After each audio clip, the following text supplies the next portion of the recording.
झूठों ने झूठों से कहा है सच बोलो, सरकारी ऐलान हुआ है सच बोलो।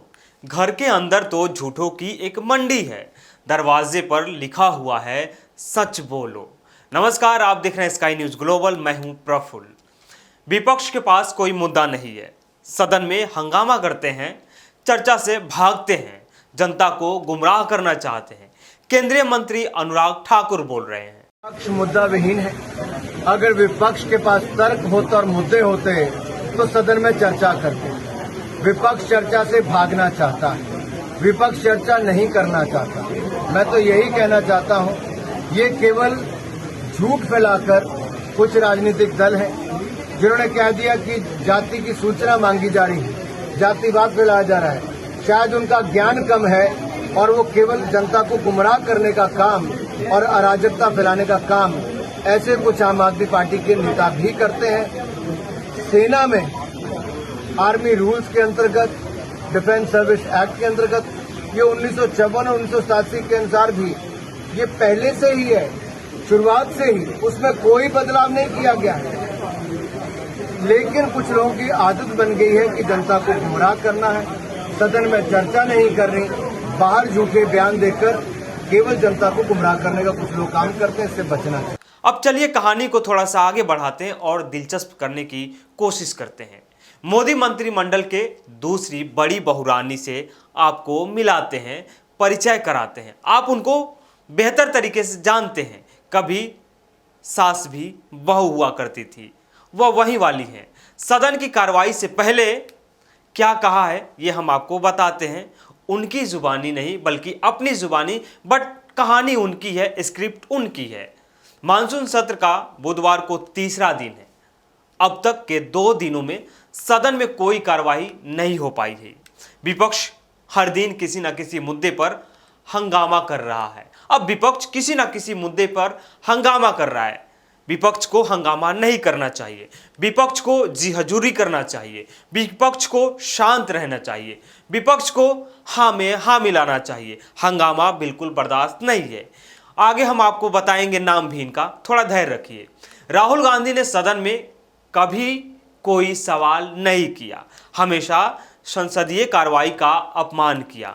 संसद में उनकी उपस्थिति 40% से कम है। आज जो व्यक्ति राजनीतिक रूप से अनुत्पादक रहा है, वह यह सुनिश्चित करने में कोई कसर बाकी नहीं छोड़ रहा है कि सदन में कोई बहस न हो। यह भी कहा उन्होंने कि एक सज्जन है राहुल गांधी, जिसका पूरा राजनीतिक इतिहास संसदीय प्रक्रिया के प्रति अनादर दिखावे से भरा हुआ है। वह लोकसभा में कामकाज नहीं होने देने का वादा कर लिया है या नहीं होने देने को लेकर अडिग है। तीसरे दिन की सदन की कार्रवाई शुरू होने से पहले केंद्रीय मंत्री स्मृति ईरानी ने राहुल गांधी पर चोट मारा हमला किया। अब जरा सोचिए कि विपक्ष का काम क्या होता है, जबकि देश के उच्चतम न्यायालय के जस्टिस भी ये बोल रहे हैं कि विपक्ष का काम होता है कि सरकार को उसके दायित्व का, उसके जिम्मेदारियों का, उसके कार्य प्रणाली का, उसके नैतिकता का बोध कराना कि सरकार क्यों होती है। विपक्ष का काम होता है कि सरकार सही दिशा निर्देश के अनुसार कार्य करे। विपक्ष का कार्य होता है कि जनता के जनहित से सरोकार मुद्दों को उठाए। विपक्ष का मजबूत होना लोकतंत्र की पहचान होती है। विपक्ष को बोलने की स्वतंत्रता होना, विपक्ष के नेताओं के पास मुद्दे उठाने का और मुद्दों पे बात करने के लिए समय मिलना, ये सबसे बेहतरीन और खूबसूरत बात होती है। लेकिन ये सब नहीं होने देना है। वही विपक्ष का भी आरोप है कि हमें बोलने नहीं दिया जाता है। हमें किसी मुद्दे पे चर्चा के लिए अगर हम कहते हैं तो सरकार समय नहीं देती है, सरकार चर्चा से भागती है।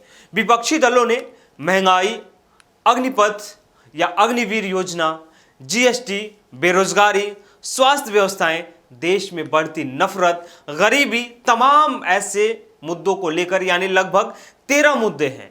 डॉलर के मुकाबले रुपये की कीमत में गिरावट, चीन सीमा विवाद सहित 13 मुद्दों पर सदन में चर्चा की मांग कर रही है, लेकिन सरकार तैयार नहीं हो रही है। लेकिन वहीं सरकार का कहना है कि विपक्ष गैर मुद्दों को मुद्दा बनाए हैं।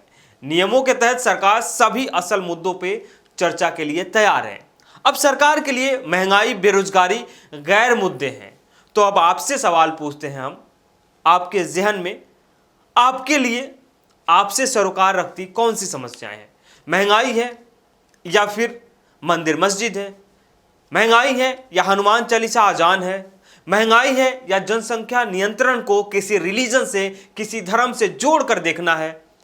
बेरोजगारी है युवाओं के लिए मुद्दा या फिर देश को गुमराह करना है?